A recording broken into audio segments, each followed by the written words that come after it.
اهدنا الصراط المستقيم. Bismillahirrahmanirrahim. Assalamualaikum warahmatullahi wabarakatuh. Innal hamdalillah nahmaduhu wa nasta'inuhu wa nastaghfiruh wa na'udzu billahi min shururi anfusina wa min sayyiati a'malina. May yahdihillahu fala mudhillalah wa may yudlilhu fala hadiyalah. Asyhadu an la ilaha illallah wahdahu la syarikalah wa asyhadu anna Muhammadan abduhu wa rasuluh. Ya ayyuhalladzina amanu taqullaha haqqa tuqatih wa la tamutunna illa wa antum muslimun. Ya ayyuhan nasu taqu rabbakumul ladzi khalaqakum min nafsin wahidah wa khalaqa minha zawjaha wa batha minhuma rijalan katsiran wa nisaa'a wattaqullaha alladzi tasaaluna bihi wal arham innallaha kana 'alaikum raqiba.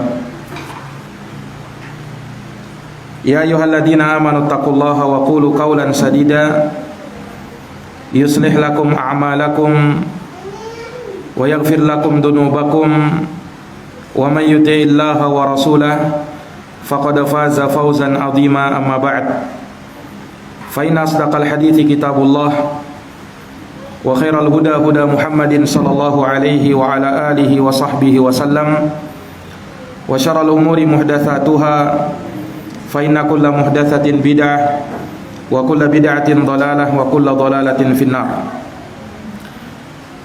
Ma'asyiral akhwat wal ummahat, ibu-ibu dan saudari-saudari sekalian, rahimani wa rahimakumullahu taala. Alhamdulillah, pada pagi hari ini dengan taufik dari Allah kita dapat berkumpul di dalam majelis az-zikir yang di dalamnya kita saling ingat mengingatkan di dalam ketakwaan kepada Allah Subhanahu wa taala sesuai dengan firman-Nya, fadzakir fa inna dzikra tanfa'ul mu'minin. Berilah peringatan karena peringatan bermanfaat bagi orang-orang yang beriman.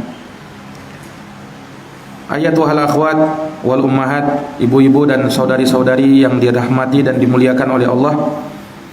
Pada kesempatan pagi hari ini kembali kita akan melanjutkan pembahasan dari kitab Sifatul Mar'atis Salihah, sifat wanita salihah,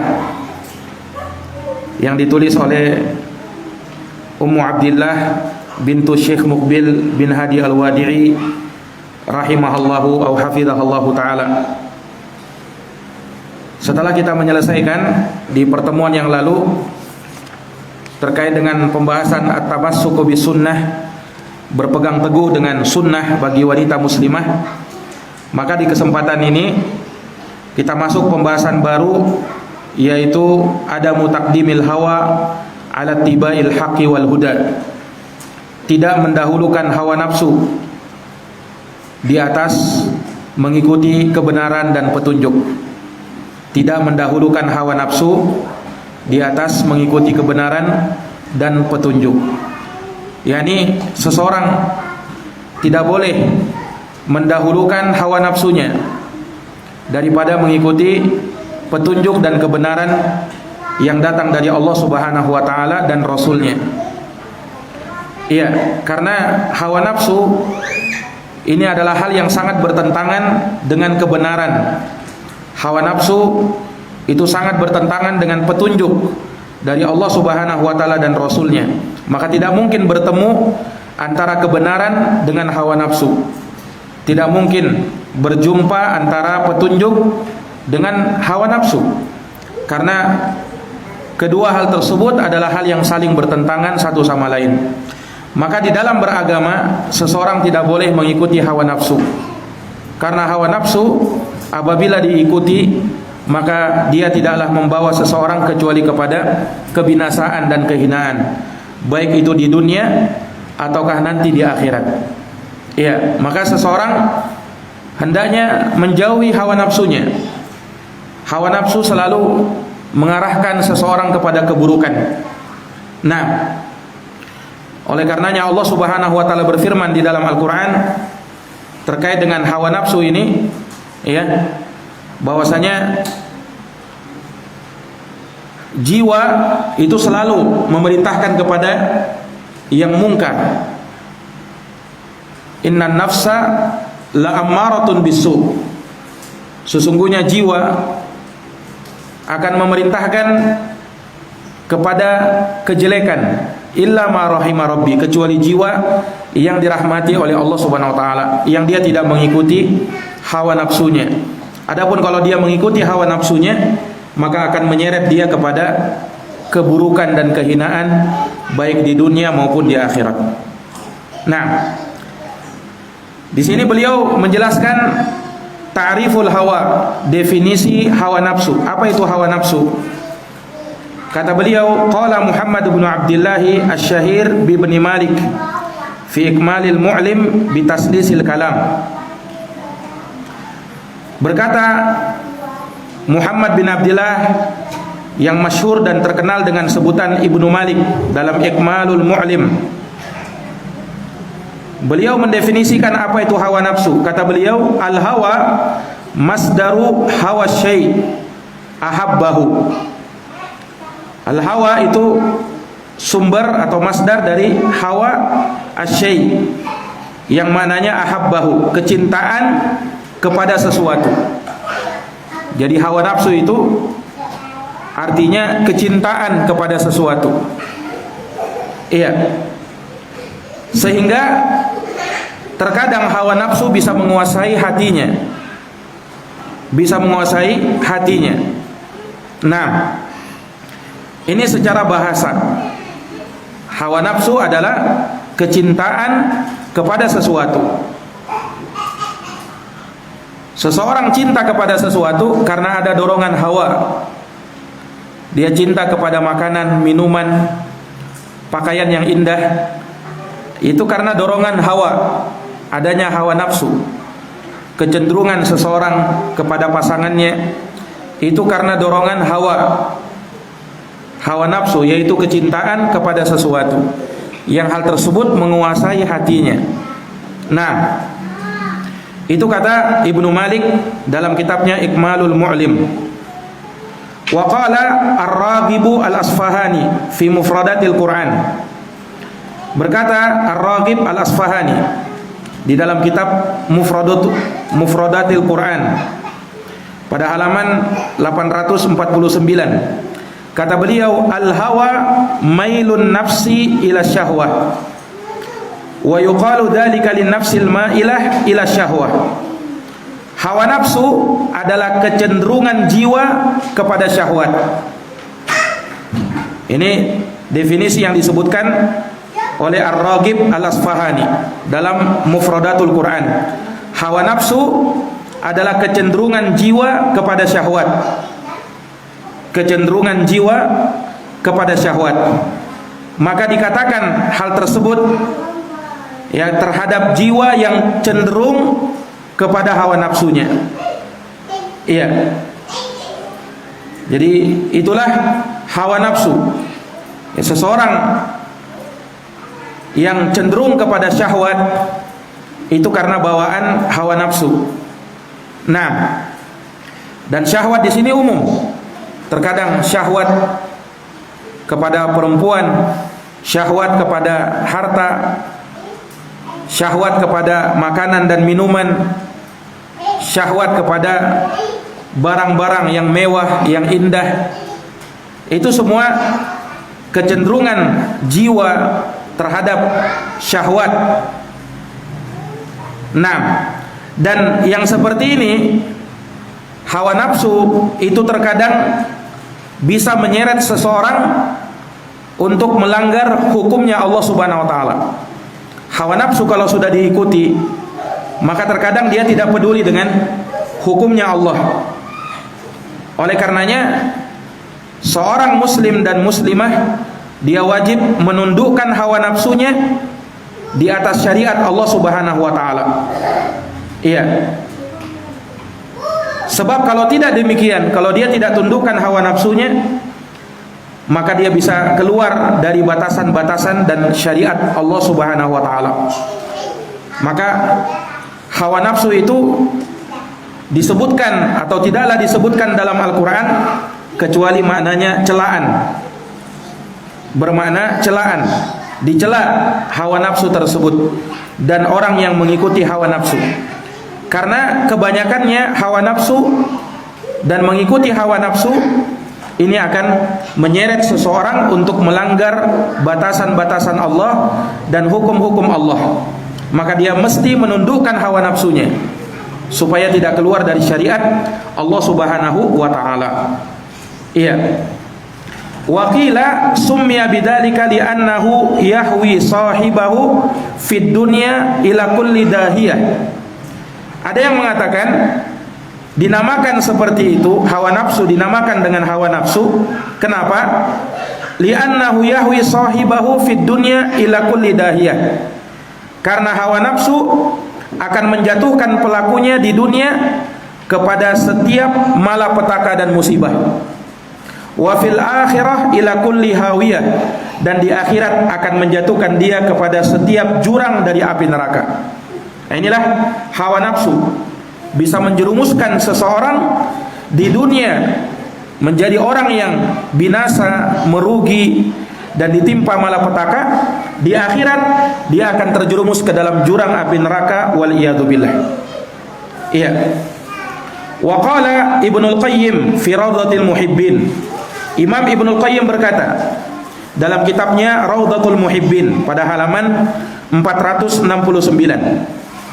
Kata Ibnul Qayyim rahimahullah, al-hawa mailut taba' ila ma yulaimu. Hawa nafsu adalah kecondongan jiwa kepada sesuatu yang selaras dengan keinginannya. Kecondongan jiwa ya, kepada sesuatu yang selaras dengan keinginannya. Itu kata Imam Ibnul Qayyim rahimahullahu taala. Wa qad hadzara Allahu ibadahu min ittiba'il hawa wa dhammihi. Dan sungguh Allah telah mentahdzir, telah mengingatkan hamba-hambanya dari mengikuti hawa nafsu dan mencelanya, yakni mencela perbuatan mengikuti hawa nafsu. Itu dicela di dalam Al-Qur'an. Tidak boleh seseorang mengikuti hawa nafsu. Makanya sering disebutkan tidak boleh ikut hawa nafsu, jangan memperturutkan hawa nafsu. Itu sudah dimaklumi di lisan-lisan kita. Ya tentunya ketika disebutkan hawa nafsu, maka arahnya kepada sesuatu yang buruk, kepada sesuatu yang jelek, yang tidak baik. Iya. Wa hathahum 'alal ittiba' dunal ibtida' wal istihsan. Dan Allah Subhanahu wa taala memotivasi hamba-hambanya, mendorong hamba-hambanya untuk ittiba, mengikuti jalan petunjuk, mengikuti jalannya Rasulullah sallallahu alaihi wasallam. Dunal ibtida, tidak boleh berbuat bid'ah di dalam agama, mengada-adakan perkara baru yang tidak ada contoh dan tuntunannya. Wal istihsan, dan tidak boleh beranggapan baik terhadap sesuatu tanpa ada dasar dalil, hujjah dan keterangan baik dari Al-Quran maupun As-Sunnah. Nah, karena kalau dia jatuh dalam bid'ah, maka berarti dia telah memperturutkan hawa nafsunya. Makanya orang yang berbuat bid'ah itu telah memperturutkan hawa nafsunya. Orang yang menganggap baik suatu urusan di mana dia menilai itu adalah ibadah atau bagian dari amalan, sementara tidak ada dalilnya, berarti dia telah mengikuti hawa nafsu. Karena agama kita bukan di atas dasar hawa nafsu, tetapi agama kita didasari dengan dalil dari Al-Quran dan Sunnah Nabi Sallallahu Alaihi Wasallam. Iya. Qala Syekhul Islam Ibnu Taimiyah rahimahullahu taala kama fi Majmu'il Fatawa. Kata Syekhul Islam Ibnu Taimiyah Ahmad bin Abdul Halim Ibnu Taimiyah sebagaimana dalam Majmu'ul Fatawa pada jilid 23 halaman 94. Kata Syekhul Islam, al-ibadatu mabnaha 'ala syara'. Ibadah-ibadah itu dibangun di atas syariat, wal ittiba, dan dibangun di atas ittiba, mengikuti jalan petunjuk jalannya Rasulullah. La alal hawa wal ibtida, bukan dibangun di atas hawa nafsu dan berbuat bid'ah di dalam agama, mengada-adakan urusan baru atau perkara baru di dalam agama Allah. Agama kita tidak dibangun di atas itu. Agama kita agama dalil, agama kita agama hujjah, agama kita adalah agama ilmiah, yang segala sesuatunya harus ada ilmu terhadapnya, harus ada keterangan nas baik dari Quran maupun hadis. Fa innal islama mabniun ala aslain. Lanjut Syekhul Islam berkata, karena sesungguhnya Islam itu dibangun di atas dua pondasi utama. Apa itu? Alla na'budu illallah, alla na'budu illallahu, alla na'budu illallah wahdahu. Pondasi pertama yaitu kita tidak boleh beribadah kecuali hanya kepada Allah semata. Ini pondasi pertama. Kita tidak boleh beribadah kecuali hanya kepada Allah semata. Wa an na'budahu bima syara'ahu ala lisani rasulih sallallahu alaihi wasallam. Dan pondasi yang kedua, bahwa kita tidak beribadah kepada Allah kecuali dengan syariat yang disampaikan melalui lisan Rasulnya sallallahu alaihi wasallam. Kita tidak beribadah kepadanya kecuali dengan syariat Rasulullah. Itu pondasi Islam yang kedua. Ini dua pondasi yang harus dipahami. Yang pertama, tidak boleh beribadah kecuali hanya kepada Allah. Larangan dari berbuat syirik dan harusnya mentauhidkan Allah. Pondasi kedua, bahwa kita tidak beribadah kecuali dengan syariat Rasulullah. Ini larangan dari berbuat bid'ah dan hendaknya berpegang teguh dengan sunnah. Hendaknya berpegang teguh dengan sunnah Nabi sallallahu alaihi wasallam. La na'buduhu bil ahwa wal bid'ah. Kita tidak boleh beribadah kepada Allah dengan dasar hawa nafsu dan bid'ah-bid'ah. Islam tidak mengenal bid'ah. Dan bid'ah itu adalah kesesatan. Kullu bid'atin dhalalah. Setiap kebid'ahan adalah kesesatan. Wa kullu dhalalatin finnar. Dan setiap kesesatan tempatnya di dalam api neraka. Nah, maka inilah hawa nafsu, ya.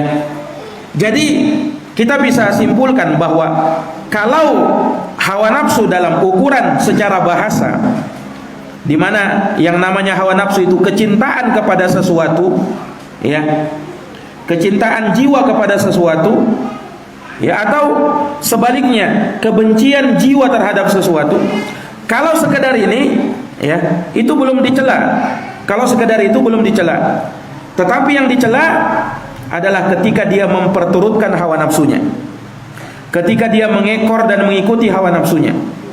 Iya, inilah yang tercela. Karena seseorang yang mengikuti hawa nafsu, ya, maka dia akan mengikuti ucapan dan perbuatan yang dia cintai, dan dia akan menolak setiap ucapan dan perbuatan yang dia benci. Dan itu dia lakukan tanpa dasar petunjuk dari Allah Subhanahu wa taala. Tanpa dasar petunjuk dari Allah Subhanahu wa taala. Jadi kita bisa simpulkan bahwasanya hawa nafsu itu ada pada setiap manusia. Itu tidak bisa dipungkiri. Hawa nafsu ada pada setiap manusia. Karena kecintaan kepada sesuatu, benci kepada sesuatu, itu ada pada setiap manusia. Tidak ada seorang pun yang lepas dari hal tersebut.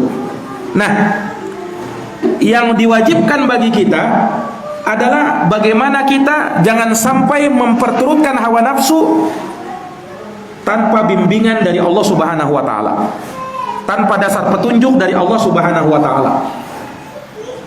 Dia mencintai sesuatu yang tidak sepatutnya dia cintai.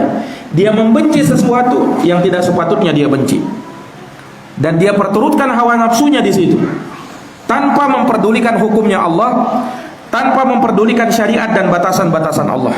Disitulah letak celaan. Disitulah letak celaan. Nah, ini para hadirin yang dirahmati dan dimuliakan oleh Allah Subhanahu wa taala. Iya. Kemudian di sini beliau berkata, al-hawa sharifun an taqabbulil haq.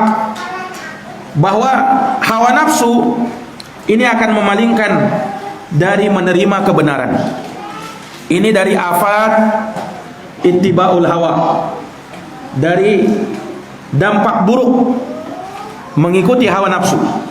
Orang kalau sudah memperturutkan hawa nafsunya, maka dia akan sulit menerima kebenaran.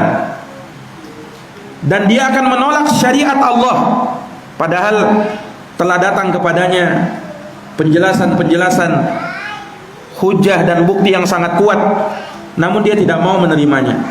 Sudah jelas, sudah nyata kebenaran itu di hadapannya, sudah terang dalil yang sahih terhadap dirinya, tetapi dia tidak memperdulikannya. Dia lebih memperturutkan hawa nafsunya. Maka inilah dampak buruk dari hawa nafsu. Dia akan menolak syariat dan sulit untuk bisa menerima kebenaran. Sulit untuk bisa menerima kebenaran. Nah, ini para hadirin yang dirahmati dan dimuliakan oleh Allah Subhanahu wa taala.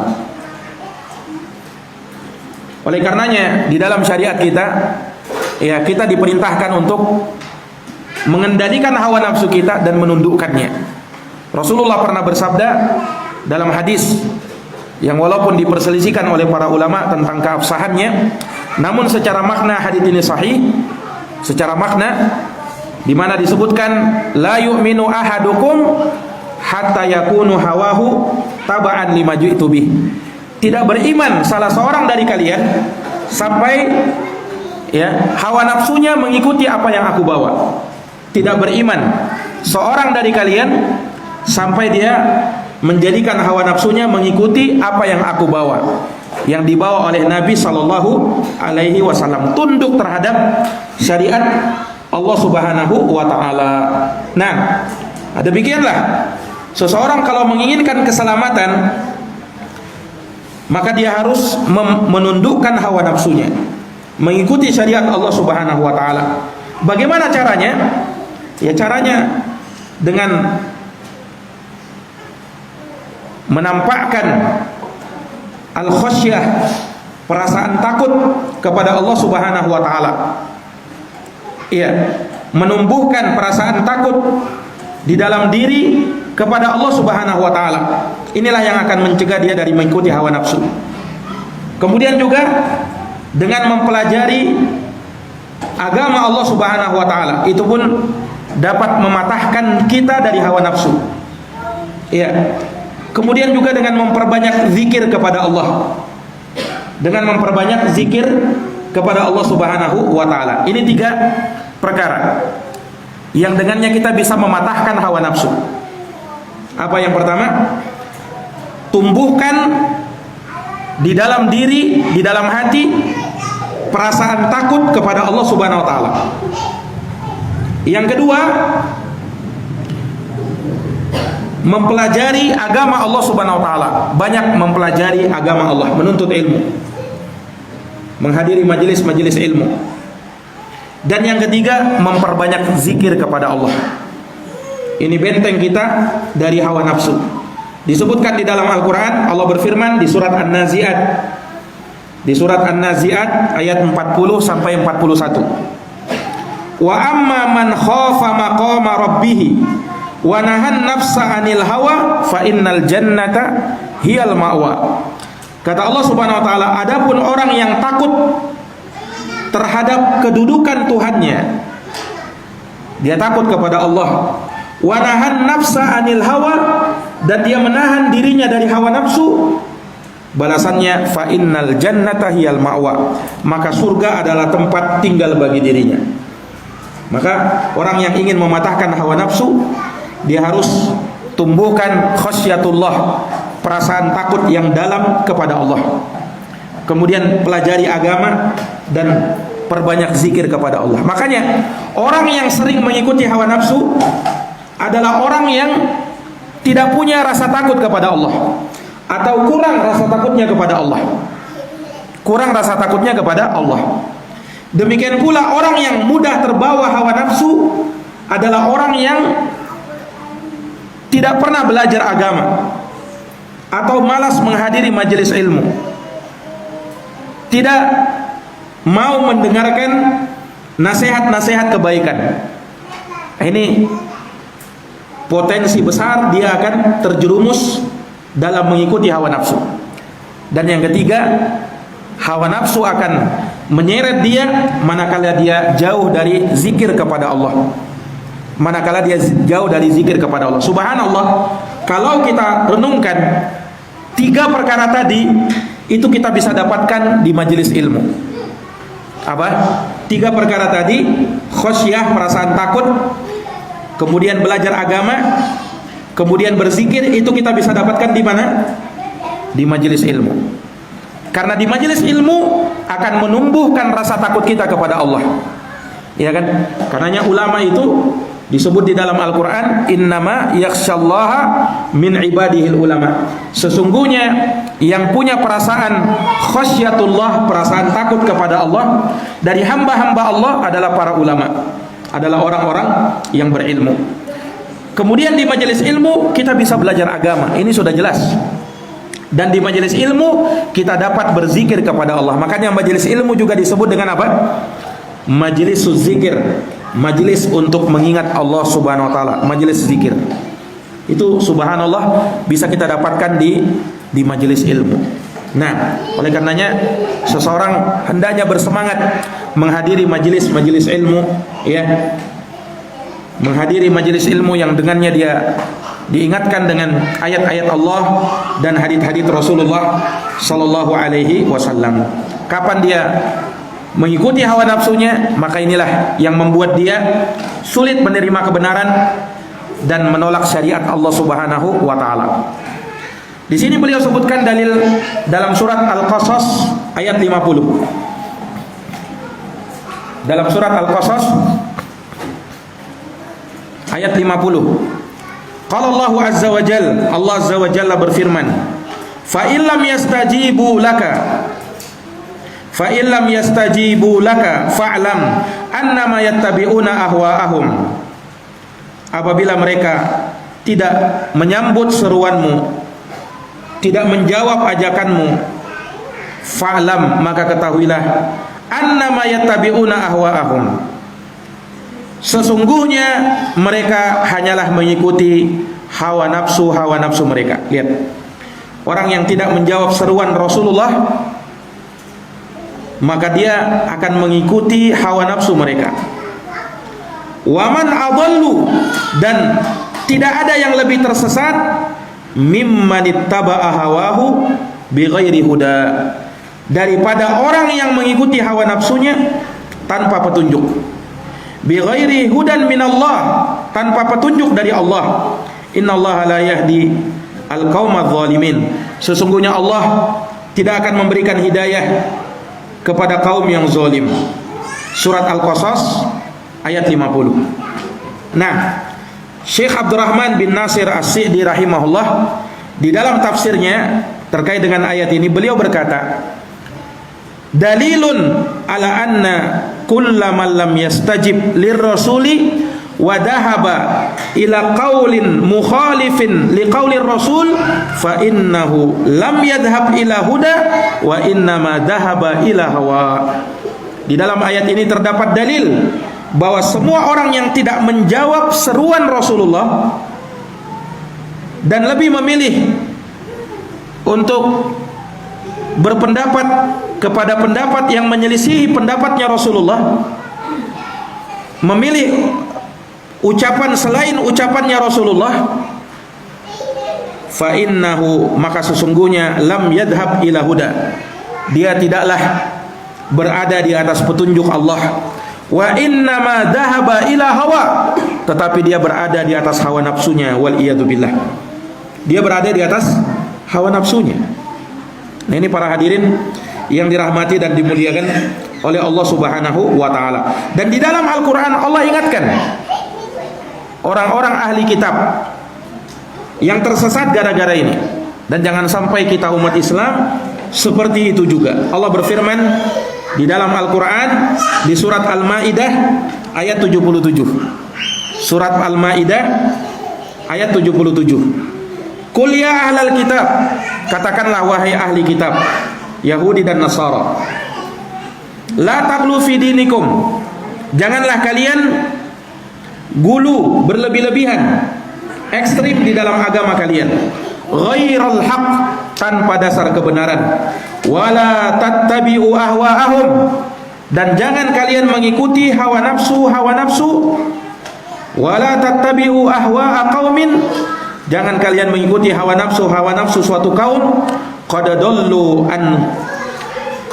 min qablu, yang telah tersesat sebelumnya, wa adallu katsira, dan mereka banyak menyesatkan manusia, wa dallu an sawa'is sabil, dan mereka tersesat dari jalan yang lurus.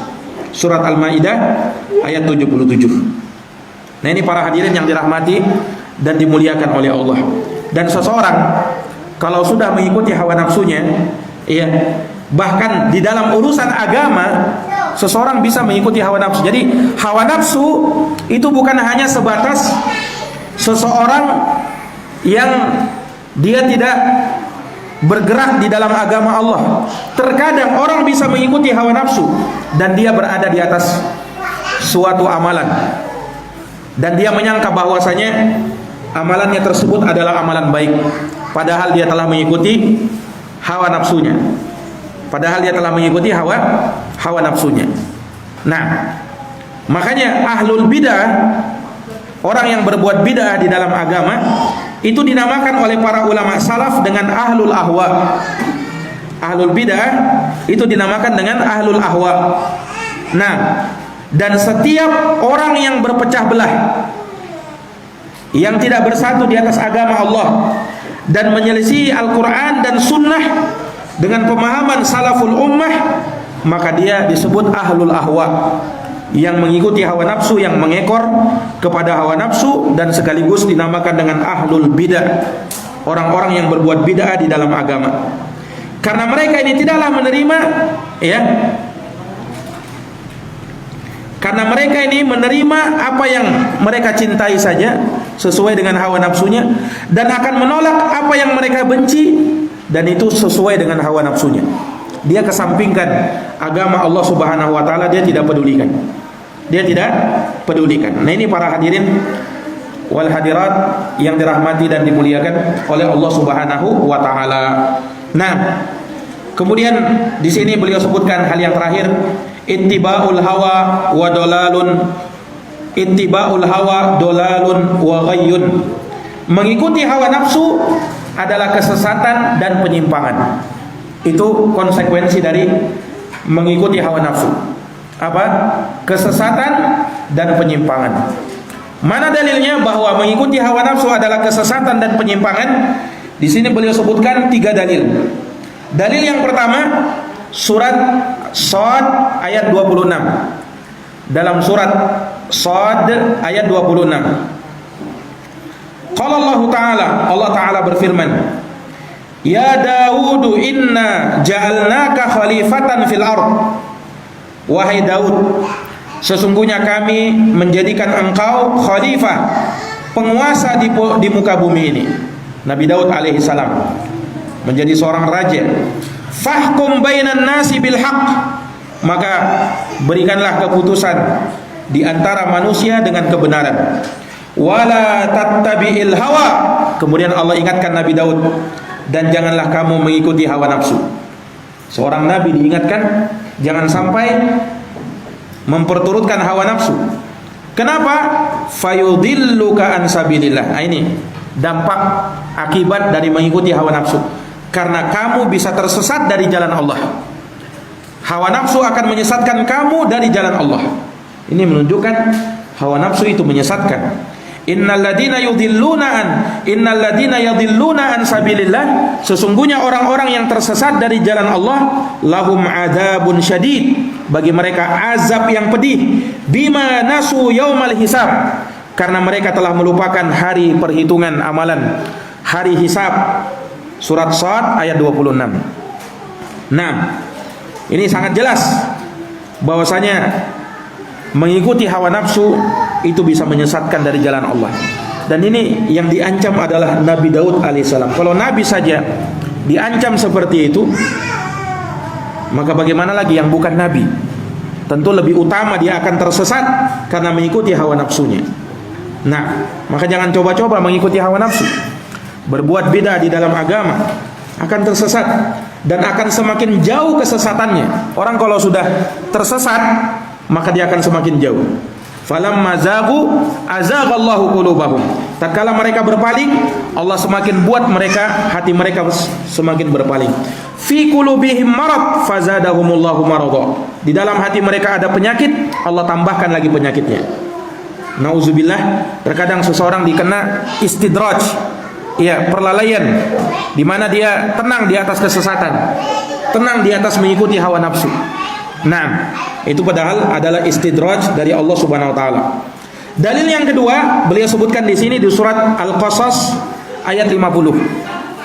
Di surat Al-Qasas ayat 50. Wa qala azza wa jalla, Allah azza wa jalla berfirman, "Wa man adallu," siapakah yang lebih tersesat, "mimman ittaba'a hawa," dari orang yang mengikuti hawa nafsunya. Artinya tidak ada yang lebih tersesat dari orang yang mengikuti hawa nafsu. Paling sesat sudah adalah orang yang memperturutkan hawa nafsu. Dia mengikuti hawa nafsunya bighairi hudam minallah, tanpa petunjuk dari Allah. Innallaha la yahdil qaumadz zalimin. Sesungguhnya Allah tidak memberi hidayah kepada kaum yang zalim. Orang kalau sudah mengikuti hawa nafsu, maka dia bisa berbuat kezaliman. Iya, dia bisa berbuat kezaliman, baik kezaliman kepada Allah, atau kezaliman kepada diri sendiri, atau kezaliman kepada orang lain. Surat Al-Qasas ayat 50. Dalil yang terakhir yang ketiga, beliau sebutkan di sini surat Al-A'raf ayat 175 dan 176. Surat Al-A'raf 175 dan 176. Allah berfirman, "Watslu 'alaihim naba'al ladzi atainahu ayatina fansalakha minha fa'atba'ahu syaitan fakana minal ghawin." Kata Allah Subhanahu wa taala, dan bacakanlah kepada mereka berita orang yang ayat-ayat kami datang kepadanya. Apa yang terjadi? Fansalakha minha, maka ia pun melepaskan diri dari ayat-ayat Allah. Apa yang terjadi? Fa'atba'ahu syaitan, setan pun mengikuti dirinya. Fakana minal ghawin, maka dia pun termasuk dari orang-orang yang tersesat. Walau syi'na, andaikan kami berkehendak, kata Allah, la rafa'nahu biha, niscaya kami akan angkat derajatnya dengan ayat-ayat tersebut. Walakinnahu akhlada ilal ard, tetapi orang ini lebih cenderung kepada dunia. Wattaba'a hawa, dan dia lebih memperturutkan hawa nafsunya. Lihat, lebih memperturutkan hawa nafsunya. Nah, sehingga dia meninggalkan ayat-ayat Allah. Maka Allah buat permisalan, permisalan yang paling buruk dari orang yang mengikuti hawa nafsu. Perhatikan permisalannya. Apa permisalannya? Kata Allah, kamathali famathaluhu kamathalil kalbi. Permisalannya seperti permisalan anjing. Nauzubillah. Seperti apa? Seperti anjing. Ini Allah yang bilang. Iya. Seperti anjing. In tahmil alaihi yalhath aw tatrukhu yalhath. Bagaimana itu? Kalau kamu menghalaunya, dia tetap menjulurkan lidahnya. Kalau kau biarkan, dia tetap juga menjulurkan lidahnya. Seperti anjing. Dzalika matsalul qaumil ladzina kadzdzabu biayatina. Itulah permisalan kaum yang mendustakan ayat-ayat kami. Perkaranya sudah besar kalau mendustakan ayat-ayat Allah Subhanahu wa taala. Makanya jangan dianggap sepele permasalahan ini, mengikuti hawa nafsu. Allah katakan faqasusil qasasa la'allahum yatafakkarun. Maka ceritakanlah kisah-kisah itu, semoga mereka berpikir dan mengambil pelajaran terhadapnya. Nah, maka sekali lagi hawa nafsu akan mengajak kepada kesesatan. Iya, hawa nafsu akan mengajak kepada kesesatan. Nah, wa inna katsiran la yudhilluna bi ahwaihim bighairi ilmin. Sesungguhnya kebanyakan dari manusia menyesatkan orang lain, atau sesungguhnya kebanyakan mereka menyesatkan orang lain dengan hawa nafsu mereka tanpa ilmu dari Allah Subhanahu wa taala. Iya. Maka ini para hadirin yang dirahmati dan dimuliakan oleh Allah, para hadirat, ya. Maka ulama menegaskan bahwa sebab munculnya bid'ah di dalam agama dan munculnya kesesatan di dalam agama itu dikarenakan ittiba'ul hawa, mengikuti hawa nafsu. Dan Nabi kita sallallahu alaihi wasallam mengingatkan bahwa mengikuti hawa nafsu akan menjerumuskan kepada kebinasaan. Mengikuti hawa nafsu akan menjerumuskan kepada kebinasaan. Dalam sebuah hadis Rasulullah juga bersabda, salasun muhlikatun. Ada 3 yang membinasakan. Catat ini, 3 yang membinasakan. Yang pertama, syuhun muta'un, sifat kikir yang ditaati. Dia orangnya kikir dan terus kikir itu ada pada dirinya. Itu membinasakan. Yang kedua, wahawan muttaba, hawa nafsu yang diperturutkan. Ini yang menjadi pembahasan kita. Hawa nafsu yang diperturutkan. Dan yang ketiga, wa i'jabul mar'i binafsih. Seseorang merasa takjub terhadap dirinya sendiri. Seseorang merasa takjub, bangga terhadap dirinya sendiri. Bangga diri, ya. Dan hal tersebut munculnya dari kesombongan, wal iyadu billah.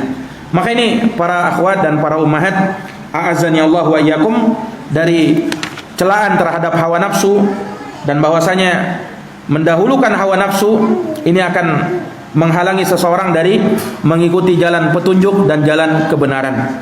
Nah, semoga apa yang kita dengarkan pada pagi hari ini bisa bermanfaat dan menambah ilmu kita, dan semoga kita dijauhkan dari setiap hawa nafsu yang menyesatkan, dari hawa nafsu yang bisa membuat kita terjerumus di dalam kesesatan, waliyadu billah, sehingga membuat kita binasa baik itu di dunia dan di akhirat. Innahu waliyudzalika wal qadir alaih. Jazakumullah khairan atas perhatiannya. Mohon maaf atas segala kekurangannya. Subhanakallahumma wa bihamdik, asyhadu an la ilaha illa anta, astaghfiruka wa atubu ilaik. Wassalamualaikum warahmatullahi wabarakatuh.